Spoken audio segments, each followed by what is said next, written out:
Maine's EMS system is in crisis. That's the warning from a blue ribbon commission studying those services across the state. The commission is now calling for drastic changes and tens of millions of dollars in new funding. CBS 13's Dan Lamparello breaks down how the system got to this breaking point and the recommendations moving forward. Members of a blue ribbon commission to study emergency medical services in Maine didn't mix words in their nearly 20-page report, writing EMS in the state is in crisis. We don't expect that anywhere else in the healthcare system.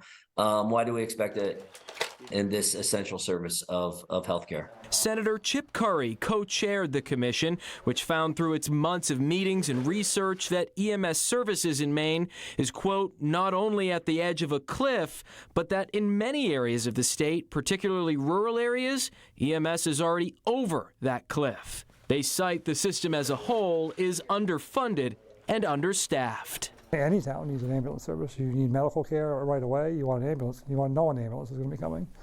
And, right now that's questionable for our town. Tony Lewis is seeing the system's challenges firsthand as select board chair in the town of Bodenham, which right now is trying to figure out how to handle a proposed 1,400% cost increase to their EMS contract. Northeast Mobile Health Services blaming it on rising costs, staffing shortages, and low call volume. I really don't know what the governor has planned or the legislature has planned for the future, but this is just one of the major problems with our health care in this country, period. In its report, the Blue Ribbon Commission makes numerous recommendations, including a call for $70 million a year for the next 5 years in new state funding, saying it's critical to cover gaps between the cost of running services and insurance reimbursements.